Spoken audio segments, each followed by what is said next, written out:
المصطفى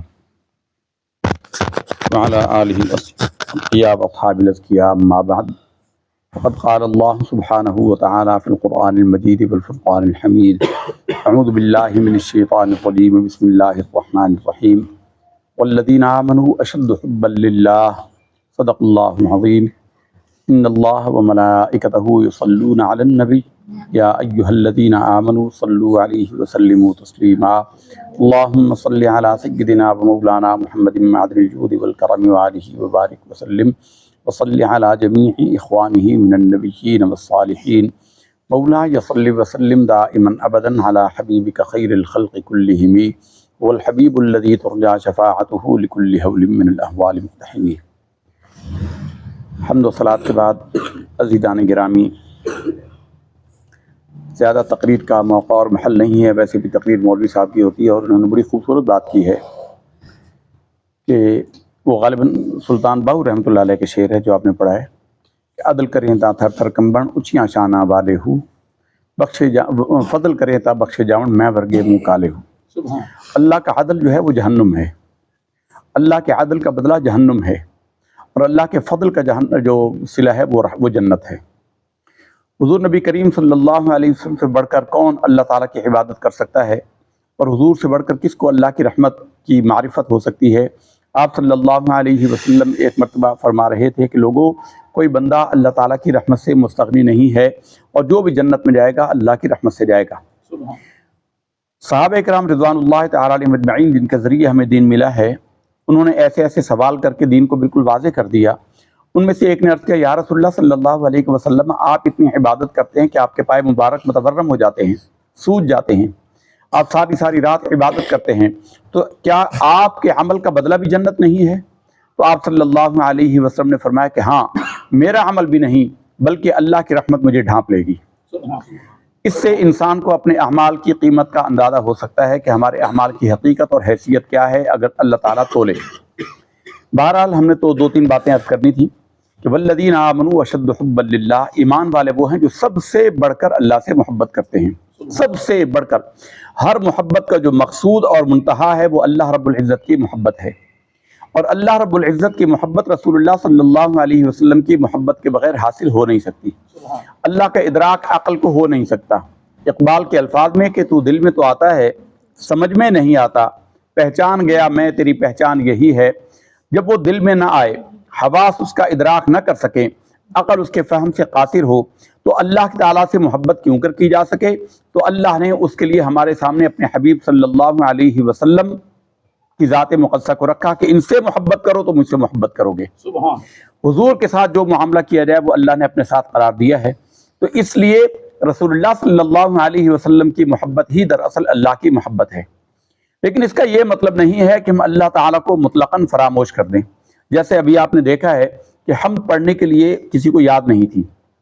حمد یہ مولوی صاحب آپ اس کی کوشش کریں، یہ دو تین بچے ہیں ان کو سلیکٹ کریں، جو بچے جن کی نعت ماشاءاللہ اس کی بہت اچھی آواز ہے. ایک دو بچہ ہے وہ پچھلے ہفتے اس نے حمد شریف پڑھی، اس کی تھوڑی اصلاح کی آواز غائب ہی ہو گیا. وہ غالب کسی شاعر نے شعر کہا ہے نا کہ میں نے کہا کہ بزم ناز چاہیے غیر سے تہی، سن کر ستم ظریف نے مجھ کو اٹھا دیا کہ یوں. یعنی اصلاح کی تھی کہ ٹھیک کر لو، وہ بندہ ہی غائب ہو گیا، وہ بچے غائب ہو گیا جس کو بتایا تھا بھی وہ تمہیں نہیں ہے، تمہیں حاکمیت آیا، تمہیں شافع خطایا، بلکہ تم ہی ہوتا ہے. تو اس کو کہا بھی اصلاح کریں، آج وہ بچے غائب نظر نہیں آ رہا. یہ نہیں چاہیے. دو تین بچے اچھے ہوں، یہ ابھی آپ اسٹارٹ کریں گے تو انشاءاللہ یہ دائیں بائیں کے جتنے ہمارے ادارے ہیں ہم ان کے مقابلہ حسن قرات اور حسن نعت کریں گے. انشاءاللہ مقابلے کروائیں گے. تو ہمارے ادارے کے بچے تیار کریں. اس بچوں کو اللہ نے بہت عمدہ آواز دی ہے. یہ ہمارے نبی صلی اللہ علیہ وسلم کا حسن تربیت ہے. آپ صلی اللہ علیہ وسلم نے یہ تربیت فرمائی ہے. حضور نے فرمایا کہ لکل فن رجال، ہر فن کا رجال ہوتے ہیں، ہر کام کے مرد اللہ نے مقدر کیے ہوتے ہیں. ان کی چھپی ہوئی صلاحیتوں کو کھوج کر ان کو باہر نکالنا یہ مربی کا کام ہوتا ہے، تربیت کرنے والے کا کام یہ ہوتا ہے. اب ان کو اللہ نے بڑی عمدہ آواز دی ہے، تو آپ کا فرض بنتا ہے آپ ان کی ادائیگی ٹھیک کروائیں، ان کو نعتیں ٹھیک پڑھوائیں، ان کی طرز ٹھیک کروائیں، الفاظ کے اندر جو غلطی کوتاہی ہوتی ہے وہ ٹھیک کروائیں، اور ان کو اس قابل کریں. دو بچے ہوں، تھوڑے ہوں لیکن کوالٹی ہو. ہمیں کوانٹٹی کی بجائے کوالٹی پر توجہ کرنی چاہیے.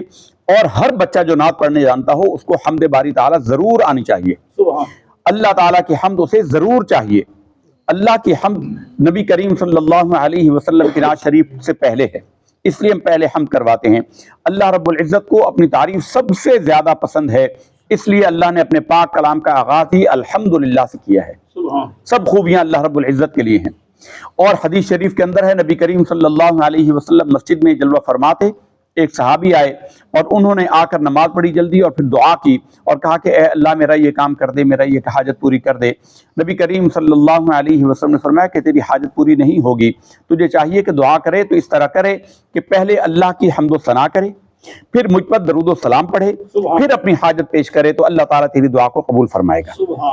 اسی طرح حضرت عمر فاروق رضی اللہ تعالیٰ عنہ سے مروی ہے، فرمایا کہ جس دعا کے شروع اور آخر میں درود شریف نہ ہو وہ دعا زمین و آسمان کے درمیان معلق رہتی ہے، لٹکی رہتی ہے، قبول نہیں ہوتی۔ تو حمد پہلے ہے، اس کے بعد نعت ہے۔ حمد شریف سب کو آنی چاہیے۔ حمد شریف کے دو شعر الگ الگ، یہ نہیں کہ ایک ہی حمد سب کو رٹوا دیں آپ، ایک حمد شریف کے دو تین چار شعر اللہ تعالیٰ کی تعریف کے۔ اللہ کو سب سے پسند یہی چیز ہے۔ نبی کریم صلی اللہ علیہ وسلم کل قیامت کے دن جب اللہ کے حضور حاضر ہوں گے تو حضور سجدے میں جائیں گے، حضور کا نام آخرت میں احمد ہوگا۔ احمد افعال کے وزن پر ہے، سب سے بڑھ کر حمد کرنے والا۔ حضور اللہ کی حمد کریں گے اور سرکار فرماتے ہیں کہ اس دن اللہ مجھے حمد کے وہ کلمات تعلیم فرمائے گا جو اس سے پہلے کسی کو عطا نہیں ہوئے، حتیٰ کہ دنیا میں مجھے بھی عطا نہیں ہوئے۔ تو حمد بڑی اہم چیز ہے، اللہ کی تعریف یہ ایمان کا تقاضا ہے۔ والذین آمنوا اشد حبا للہ، اور عربی میں کہتے ہیں کہ من احب شیئا اکثر ذکرہ، جو جس سے جتنی محبت کرتا ہے اتنا زیادہ ذکر کرتا ہے۔ اگر ہم اللہ سے محبت کرتے ہیں، اگرچہ اللہ تعالیٰ کا ادراک ہمارے حواس کو نہیں ہے، وہ ہمارے رسول اللہ صلی اللہ علیہ وسلم سے محبت کرنے سے اللہ کی محبت حاصل ہو جاتی ہے، لیکن اللہ کی براہ راست حمد بھی ہمیں آنا چاہیے۔ اللہ تعالیٰ نے ہمیں اسی کی تعلیم فرمائی ہے۔ بسم اللہ الرحمن الرحیم، الحمدللہ رب العالمین۔ اللہ نے اپنے پیارے کلام کا آغاز بھی اپنے حمد سے کیا ہے۔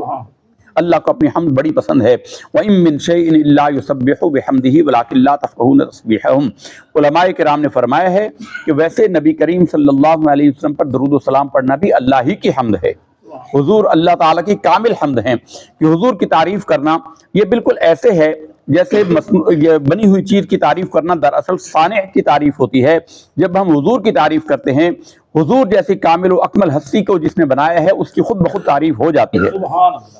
لیکن پھر بھی اللہ رب العزت کی براہ راست جب اللہ کا پتہ ہمیں حضور نے بتایا، اور حضور نبی کریم صلی اللہ علیہ وسلم کی احسانات میں علماء نے فرمایا کہ سب سے بڑا احسان یہی ہے کہ حضور نے اللہ کی مخلوق کو اللہ کی معرفت عطا کی ہے۔ حضور نے اللہ کی معرفت عطا کی ہے، اللہ کا پتہ بتایا ہے۔ تو اللہ تعالیٰ کا ذکر بالکل ہمارے اندر یہ کمزوری ہو گئی ہے کہ ہمارے ہاں حمد کا کوئی اہتمام نہیں کیا جاتا، آداب حمد کو نہیں جانتے۔ حمد پڑھیں گے تو اس سے پہلے بھی صلاۃ و سلام پڑھیں گے، حمد سے پہلے صلاۃ و سلام نہیں ہے، حمد کے بعد صلاۃ و سلام ہے۔ یہ یعنی تعلیم اور آداب کے اندر ہے، پروٹوکول کے اندر ہے، اللہ پہلے ہے، اللہ کے بعد اللہ کے رسول ہیں۔ اصول یہی ہے۔ تو جب حمد پڑھی جائے، اللہ کا ذکر کیا جائے تو وہ سب سے پہلے ہے، اللہ رب العزت کے ذکر کے بعد پھر رسول اللہ صلی اللہ علیہ وسلم کا ذکر کیا جائے۔ تو ایک نعت میں شعر بھی پڑھتے ہیں کہ خدا کا ذکر کرے ذکر مصطفیٰ نہ کرے، ہمارے منہ میں ہو ایسی زباں خدا نہ کرے۔ تو پہلے تو اللہ ہی کا ذکر ہے، اور اللہ کا ذکر بھی آنا چاہیے، اس کو فراموش یا نظر انداز نہیں کرنا چاہیے، نہ اسے کم اہمیت دینی چاہیے۔ اور ہمارے مدرسے کے بچوں کو اس کام کے لیے لگائیے، بہت سارا وقت ہوتا ہے، 24 گھنٹے آپ کے پاس بچے ہوتے ہیں۔ قاری اجمل صاحب کے ذمہ لگائیں، 2 یا 3 بچے رضاکارانہ جو شوق رکھتے ہوں، یہ پیچھے ہٹنا، ان کو کہتے ہو شرم کرنا، جھجکنا، پیچھے ہٹنا، یہ بڑی یعنی قبیح عادت ہے۔ یہ وہ شرم ہے جو انسان کو اللہ کی رحمت سے محروم کر دیتا ہے۔ اس لیے جو بچہ شوق رکھتا ہے اسے آگے آنا چاہیے۔ 2-3 بچے آپ تیار کرائیں، ان کی مشق، ہمیں نہیں معلوم کہ مشق ہو رہی ہے یا نہیں، ان کی مشق کروائیں اور ان کو نعت خوانی سکھوائیں، ان کو حمد باری تعالیٰ، جو نعت پڑھے وہ پہلے حمد پڑھنا جانتا ہو، 2 یا 3 شعر حمد کی ضرور جانتا ہو، اور اس کے بعد نعت پڑھے۔ سبحان اللہ، نعت حمد ہے، حمد نعت ہے، لیکن اس کے باوجود اب دیکھیے اعلیٰ حضرت نے حمد کی تو اللہ کے نبی کی نعت کو حمد کے ساتھ گوندھ دیا، حمد کے ساتھ مکس کر دیا۔ تجھے حمد ہے خدایا ہمیں بھیک مانگنے کو تیرا آستان بتایا۔ اللہ کے نبی صلی اللہ علیہ وسلم نے اللہ کا پتہ بتایا، اللہ نے کہا مجھ سے کچھ لینا تو میرے حبیب کے دربار میں آؤ۔ تو یہ لازم و ملزوم ہے، نعت اور حمد لازم و ملزوم ہے۔ اس لیے بچوں کی اس طور پر تربیت کی جائے اللہ تعالیٰ سے دعا ہے کہ ہمیں اپنی اور اپنے حبیب صلی اللہ علیہ وسلم کی محبت سے مالا مال فرمائے، اور ہمارے دلوں کو اپنے اور اپنے حبیب کی محبت سے مطہر اور منور فرمائے، اور آپ صلی اللہ علیہ وسلم کے فرامین پر عمل سے ہمارے اعمال کو مزین فرمائے۔ وآخر دعوانا ان الحمد للہ رب العالمین۔ صلاۃ والسلام۔